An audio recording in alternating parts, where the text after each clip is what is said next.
Hello guys, good morning. Kumusta po kayo? Panibagong araw at buhay na naman. Kaya for today's kwentuhan po natin ay muli na naman tayong nandito sa ating ibunan dahil gusto ko lang i-share sa inyo yung mga bagong parisan natin dito or yung project natin na hindi ko napapakita sa ibang vlog natin or yung mga previous vlog natin. At gusto ko lang i-share sa inyo guys, no, yung dalawang itlog na Project Opa Dan Follow natin ay napisaan na rin sila. And good news, parehas silang visual bago natin binrake yung dalawang breeder natin na producer ng Dan Follow. So huwag na natin patagalin to guys, no? Bago natin sila pakainin ay silipin muna natin sila. Let's go!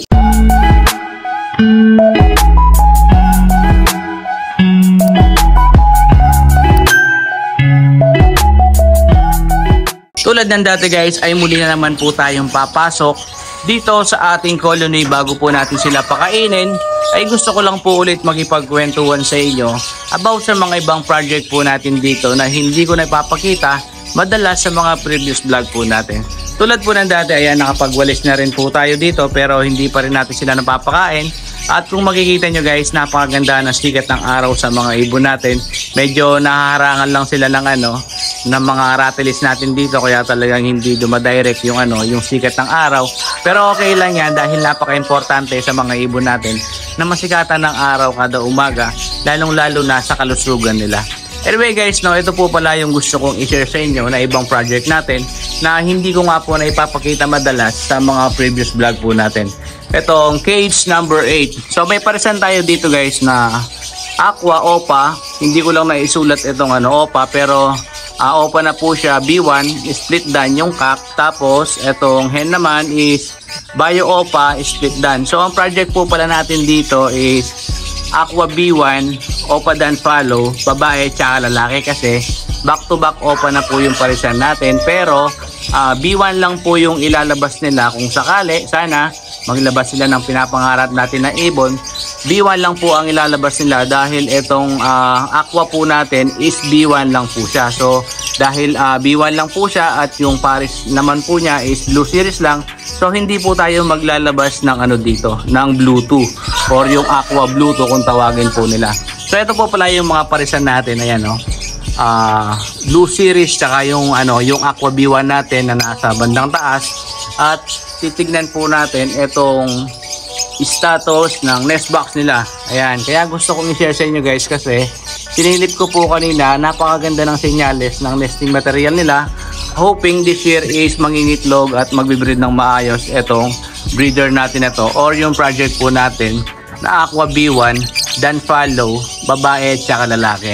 Bago po natin silipin yung isang project na gusto kong i-share sa inyo, ito po pala yung sinasabi ko sa inyo, yung pinakita ko dun sa last vlog natin, itong cage number 33. So kanina nga po ay sinilip ko na yung yung mga sisiw or yung itlog na napisa na po nga sila. And good news dahil parehas pong visual and Blue Series yung mga inakay na mga breeder natin na yun na nandun sa flights ngayon na nagpapahinga. Dahil nagkasapola po yung babae, so kailangan muna natin i-break mga hanggang isang buwan or 3 weeks bago po natin isalang ulit sa breeding cage natin. Pero bago natin sila i-break, napakaganda ng binigay nila sisiw dahil yun nga po, meron ng dalawang Opa Dan Follow dito sa cage number 33 na pinapalaki po natin sila.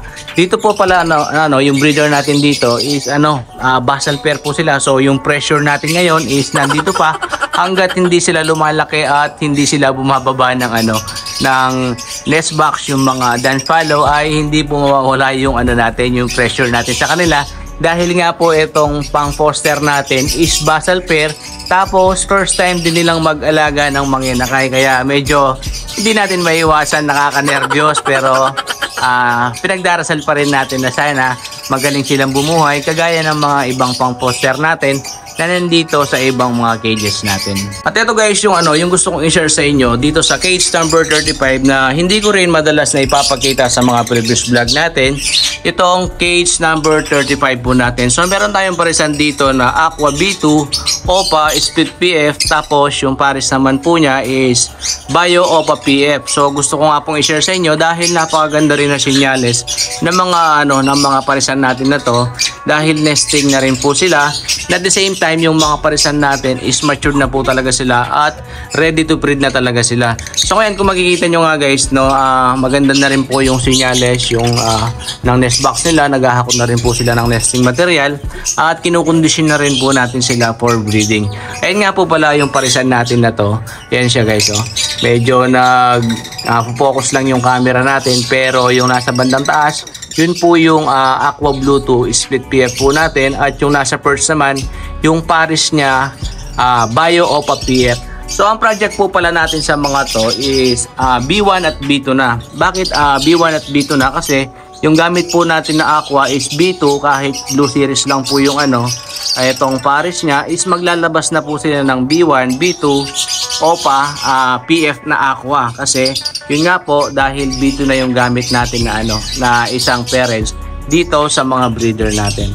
And hoping na mag-breed nga po sila ng maayos kagaya ng mga ibang breeder natin dito na pina-project po natin, dahil matagal na rin po natin pangarap to, yung Aqua OPA Dan Follow, na meron na yung ibang mga kapwa natin breeder at tayo ay nagbe-breed pa lamang. So nakakatuwa lang kasi dahil yung mga ibang kapwa natin breeder ay nakapagpalabas na sila ng mga Aqua OPA PF at saka Aqua Dan Follow. So sobrang nakaka-inspire yung yung pagbe-breed nila, kaya na-encourage tayo na mag-breed din ng mga ganitong klaseng ibon at makapagpalabas ng mga pinapangarap nating ibon dito sa ating colony. At yung mga ibang project natin naman guys, tulad dito, meron akong sinet dito na dito sa cage number 37 po natin. Back to back OPA post dan lang po itong mga to, pero meron silang mga kapatid na visual Dan Follow. So ngayon meron po silang itlog, nag-laid sila nung November 13. Tapos yung mga itlog nila, nag-candle po tayo kahapon, is fertile po lahat. Ayan, meron silang 3 itlog ngayon. Actually 4, pero infertile yung isa, kaya tinanggal ko na. So ngayon malapit na rin itong mapisa itong mga to. Siguro next year or next week mapipisa na itong mga to. Ang parisan po pala natin dito is Par Blue Post Dan Split OPA, tapos Green Ewing OPA Post Dan Follow. So ayan sila guys. Dito sana maglabas sila ng dahil yung mga possible Dan Follow is parang sugal kung tawagin nila, dahil mga possible Dan Follow po sila. Hindi natin masasabi or wala tayong assurance na maglalabas po talaga sila ng visual OPA Dan Follow. Pero tinest breed po natin sila. Etong kak na to ay galing sa isang kaibigan natin, actually pinsan ko, si Joke 2, Jonathan Pabustan. At yung naman natin, etong hen naman natin is galing kay kay paring Noel Serrano. So matagal na rin itong to. Etong green OPA Ewing na to, na-stock lang sa flight cage. So nahanapan natin siya ng ng kapares niya, at yun nga po pinagbangga natin sila, and good news, ayun, meron silang 3 fertile na itlog, at sana nga po ay maglabas po sila ng visual OPA Dan Follow para madagdagan naman natin yung mga producer natin dito na OPA Dan Follow. At dito naman guys sa mga sa mga second layer natin na to ay hindi ko rin po madalas may pakita sa vlog natin dito. So dito sa mga parisan natin na to ay meron tayong mga project OPA Ino. Actually yung parisan ko dito 1, 2, 3, 4 na project po natin na OPA Ino. And yung mga iba naman ay may itlog na tulad nito. Meron tayong dito parisan na Green Pastel Split OPA Split Ino, tapos Green OPA Split Ino. So nag-laid po sila nung November 11. Meron din po rin pong fertile itong mga to. Basal pair po sila. Sisilipin natin, subukan natin kakatukin dahil mababait naman itong mga to. Ayan, meron silang naglilimlim yung hindi natin masilip. So huwag na natin istorbohin. Meron silang 3 itlog ngayon na fertile din. Tapos dito naman po sa kabilang cage ay meron tayong parisan dito na Yellow Bull Split Ino Split OPA, tapos yung pares naman niya is Yellow Bull OPA. So nag-lay din po sila nung November 23. Ngayon naman ay meron silang fertile. Hindi pa ako nakapag-candle dito guys, no. Siguro mamaya na lang. Pero meron po silang itlog na ano. Titignan natin. Ayan, hindi rin may istorbo yung ano. Ayun, meron silang 4 na itlog. Ayan, so itong ano na to, itong parisan natin na to, proven na po to. Ito po yung sinasabi ko sa inyo na ano, na yung anak nila na Lutino Opa is nandito sa, saan ba? Dito sa cage number 17 po natin, kasama yung mga ano, mga Project Grey Wing split PF po natin. So nilipat ko nga po siya dyan dahil nung time na napisa yung ano, yung Lutino Opa is parang sa tingin ko hindi nila pinakain, kaya yun, nag-decide na lang ako na ilipat dito dahil magkakasing laki naman yung mga inakay na nandito. So ngayon meron na ulit silang itlog. Nag-lay po sila nung November 23. At dito naman sa cage number 28 po natin, ito basal pair din po itong mga to. Meron tayong parisan dito na Green New Wing, Split Opa, Split Ino. Tapos yung pares naman po niya is Pastel Opa, Split Ino. So ang status ng mga to, nesting pa rin sila. Ayan, pero napakaganda ng sinyales ng nesting material nila.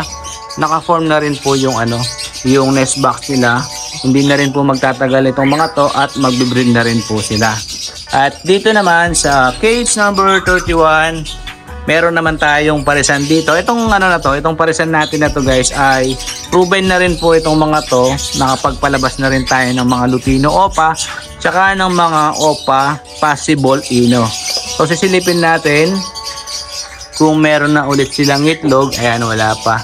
So itong mga to guys, no, yung project na Opa Lutino natin ay isa rin sa mga pinofocus ko dahil napakalakas din ng demand nila dito sa local market at saka sa export. So ngayon meron nga po tayong 4 na parisan na Project Lutino Opa. At gusto ko lang i-share sa inyo guys, no, yung ibang sinet natin na pang foster dito dahil wala silang DNA tulad nito.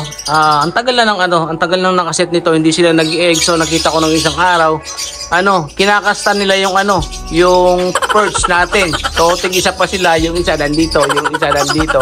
Parehas na lang kinakasta yung perch. So nagduda ako itong mga to, kaya hindi sila nangingitlog. Parehong lalaki itong mga to. So maya-maya lang pagkatapos po natin pakainin yung mga ibon natin, is babaklasin po natin sila and hahanapan po natin ng ano, ng mga kapares dito na possible hen dito sa mga ibang personata natin na nandito sa flight cage. So itong mga to is mga matured na rin sila and ready to breed na rin ng mga yan. So titignan natin maya-maya after po natin silang pakainin, hanapan po natin ng ano, ng pamares yung dalawang kak na nandun sa dulo na kinakasta yung perch. So yun lang guys, no, maraming salamat po muli sa pakikipagkwentuhan sa akin kahit ilang minuto lang. Sana po ay muli kayong nag-enjoy at na-encourage sa pag-aalaga ng ibon at dito sa mga alaga nating ibon. Anyway guys, no, muli po ako nagpapasalamat sa inyo sa patuloy na suporta nyo sa ating channel. Kahit medyo madalang po tayong magkita ay patuloy pa rin po kayong nanonood ng ating mga video. At para naman po sa mga viewers natin dyan at gustong magpa-DNA ng mga ibon natin, PM nyo lang po ako, i-attach ko po yung Facebook account dito sa screen natin para po sa mga gusto magpa-DNA ng mga ibon nyo ay schedule po natin yung pag-visit sa aviary nyo. At para naman po sa mga viewers natin dyan na baguhan po pa lang sa ating channel, ako po ay patuloy na humihingi na suporta sa inyo. Please subscribe guys and click the bell button para updated po sila lagi sa mga susunod nating video. Goodbye!